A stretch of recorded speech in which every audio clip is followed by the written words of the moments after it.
politics being local. Yep. This right here. You This got to is be careful. politics. Let's be careful because we want to make sure that we're saying you all have a job. You're doing a job right now, and you're very good at, and people tend to, and the people listening, they go to work and they hope other people are taking care of their jobs, right? Yes. And as running for office, I am making a commitment that I'm going to take care of that job. Just like when I am the education and training manager for the state retirement agency, this is my pull. This is what I'm doing.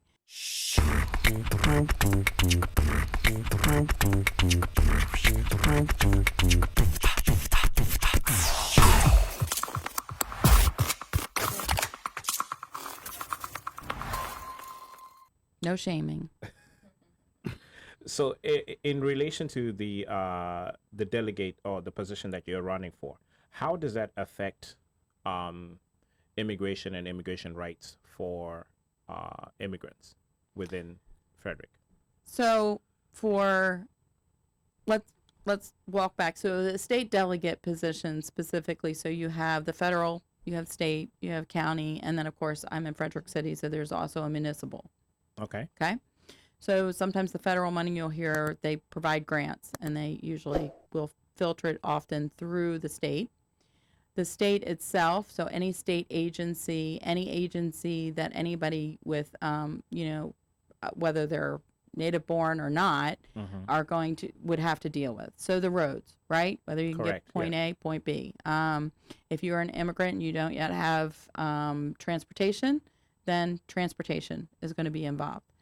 Schools, we don't directly deal with the specific, there's a relationship between the county and the state, but any of building schools, so if you are in a particular area that has a lot of growth, and whether or not we are, building new schools, providing as you said, or, I work for the state retirement agency, all the teachers' retirement, is what I do, because that's a state agency. Some of the other things is I have a very dear friend who wasn't going to decide to be a part of this, who's in the corner over there, who has their, hiding. Yeah. Exactly, who brought me to this. She, recruited her to be my campaign manager, knocked on her door, and next thing I know. So she has her own small business. So when it comes to a small business, depending on the type of business, just even in getting the license and the staffing and, paying for your employees, things like that. Then on top of that, if it happens to be like a nonprofit, or if it happens to be a for-profit that has insurance, all of that is through the state, licensing and whatnot. So the state has Does it also cover the Chamber of Commerce as well? The local, I usually think it's that's the local Chamber of Commerce. There's a local Chamber of Commerce. But when you're talking about the Department of Labor and licensing, that's related to the state. And then of course there's a larger one that's, the federal, and then there are local. Health departments tend to be quasi, so they tend to be county and also state funded. Okay. So social services, any of that, food stamps, housing, all of that state related. Cool. And those are the day-to-day things that affect people every day, more than the things that hit the headlines in the news, which I think a lot of people, especially most of us in immigrant communities, do not understand. We sometimes I think we ignore it. There's an element of ignoring it. Yeah. And I think there's an element of also some people not knowing what they don't know. Like, for example, like if they see a pothole in their neighborhood, they're just thinking it's just going to get fixed. They don't know where to go. Joe Biden. Yeah, or maybe they're thinking it's Joe Biden who's supposed to fix it, or their Infrastructure congressperson. bill or whatever. Yeah. So, but I think we've talked about this, and I think this is the proper and perfect definition of politics being local. Yep. This right here. You This got to is be politics. careful. Let's be careful, because we want to make sure that we're saying you all have a job. You're doing a job right now, and you're very good at, and people tend to, and the people listening, they go to work and they hope other people are taking care of their jobs, right? Yes. And as running for office, I am making a commitment that I'm going to take care of that job. Just like when I am the education and training manager for the state retirement agency, this is my pull. This is what I'm doing. So in fairness, I don't think every single person has to know what is being done you need to be able to have it available. I agree, if I don't have a pothole and everything is great, that's fantastic. I mean, when it comes to government, it is supposed to be large enough that it is taking care of the whole point of government. The whole reason we develop it is so we can get away from the classism, even though it's still built into our system, correct? But the whole point is to get away from the classism so that the things that we can afford collectively, that's what we are affording. Government is too big when it's doing stuff that, private can do, but we're still not there. I mean, there is still stuff when it comes to schools. That's why schools is a public, service. It's cheaper to provide collectively. Our roads, if we all had to,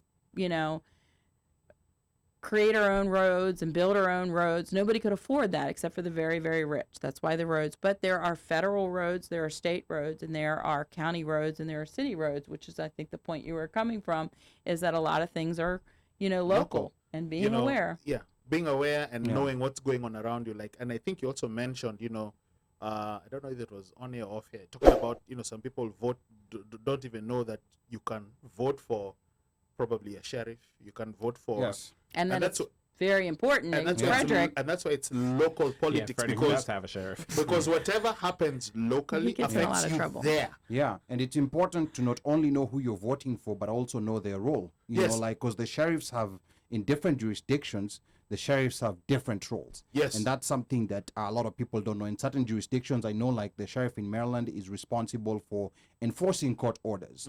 And we don't have a sheriff system in Kenya. In Kenya, different counties, because Frederick's sheriff has a very big role.